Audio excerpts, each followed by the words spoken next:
Welcome to The Upside with your hosts Vernon Stewart and Tanya Vaden. This show is brought to you by the City of Pensacola. You know, the upside of Florida. We're here to keep you informed on all the changes that affect you and your community, so you're always in the know. And now, The Upside with Vernon and Tanya. Hello Pensacola, welcome to The Upside, your sneak peek at everything that's happening City of Pensacola. I'm your host Vernon Stewart. And I'm Tanya Vaden. And on this show, we will be giving you all the inside look at everything that's happening in your city. So Vernon, I heard that there's a Gopher Tortoise at the future site of Fire Station 3. Yeah, so there was a Gopher Tortoise at the future site of Fire Station 3. Earlier this week, we went out and relocated one of the Gopher Tortoises that were at the site.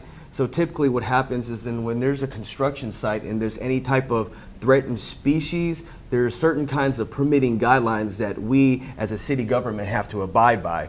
And so it held up construction for quite some time because we had this threatened species, the Gopher Tortoise, on the construction site. There was actually 2 burrows within the construction footprint. And so earlier this week, as I said, we went out and we dug up the one burrow, and then they found the one Gopher Tortoise, but then went to the second burrow, and that Gopher Tortoise was actually not there anymore. So we believe that Gopher Tortoise relocated to one of his other burrows. Wow, I didn't even realize that they could have multiple burrows.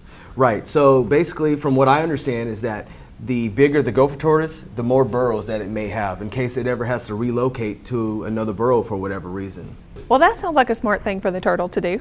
Yeah, I mean, having multiple homes, I mean, I guess if he ever needed to relocate, he has another place to go. So depending on the size of the Gopher Tortoise, it would probably need to relocate based on the conditions of its main burrow. The one tortoise that we did find will be going to a preserve down in Bruce, Florida. So he'll be able to live out the rest of his tortoise days out there in a natural preserve.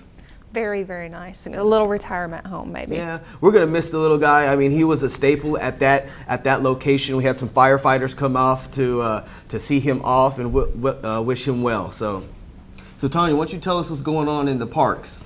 Well, right now we are actually undergoing a renovation at Osceola Golf Course. The clubhouse renovations will be wrapping up around the end of December. And this project started primarily because we had some structural issues going on with the building, and you probably wouldn't have necessarily noticed them. We had to do some structural repairs, and then there's also some mechanical improvements that are going on.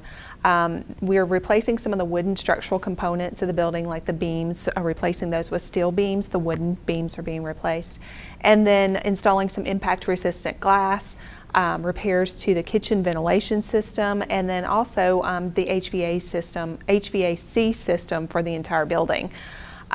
So what guests will probably notice when they go out to Osceola is it's getting a facelift too. In addition to that, with all of that work that's being done, we're also able to do some improvements in the restaurant and the banquet facility area, installing new tile and new carpet flooring, and as well as a wood dance floor and new lighting fixtures out there as well. So the walls are being repainted, so that'll give it a little bit of a fresher, brighter look inside. And the new storage areas and offices will also get new carpeting as well. Additionally, we're also repainting the exterior of the building, and that's going to give it a brighter, fresher look too when you walk up to the clubhouse, and it'll really just be a nicer, updated look. The clubhouse and pro shop both have remained open during this entire renovation and have had minimal impacts to their operations. So we're really excited to get that going. Like I said, about the end of December, that should wrap up.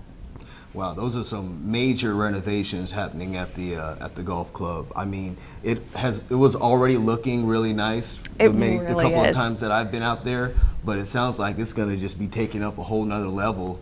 Yeah, the golf course is actually looking better than it's ever looked, and with the recent renovations that we've done after the flooding of 2014. The golf course looks great. We've also installed or brought out a new mobile canopy system for our driving range, and that's great on those really sunny days to protect you from the UV rays. And so the golf course really is shaping up. And something exciting that we have going on through the end of March. Super Tuesdays are back, and we're offering 18 holes with a cart on Tuesdays only for $22. Oh wow, I need to take up golf. I'm not a big golfer, but that sounds like a big deal. That is a great discount. And another cool thing about that location is that not only do people go out there for golf, people actually use that, I guess, that clubhouse as a venue for certain events. Absolutely. And so, these renovations that are taking place will really be a big selling point for that facility too, to get more events posted out there, and weddings and receptions, family reunions. They can host just about any kind of event that you might want to have. They have a full restaurant and bar there as well. So give them a call at 453-7599 if you want to schedule that. So that pretty much covers a lot of what we got going on today in the city of Pensacola, but we do want to finish up with one positive thing that's going on right now. We actually just won an award for the American Planning Association's Great Places of Florida for the 2017 People's Choice Award. The American Planning Association provides leadership in the development of vital communities by advocating excellence in community planning, promoting education and citizen empowerment, and providing the tools and support necessary to meet the challenges of growth and change. This is a great acknowledgement of everything that we're doing here in the city of Pensacola. I mean, the city looks great, and this is just another testament to acknowledge the things that we've got going on. Yes, we are so fortunate to live in a community like Pensacola, and there's so many things going on all of the time. There's no downtime in this downtown, that's for sure. Love it, love it. Well guys, that covers this edition of The Upside. Don't forget to like the video, subscribe to the video by clicking that red subscribe button, and don't forget to share the video also. We'll see you next week. This has been The Upside with your hosts, Vernon Stewart and Tanya Vaden. This show has been brought to you by the City of Pensacola, the upside of Florida. Join us again next week for more of The Upside.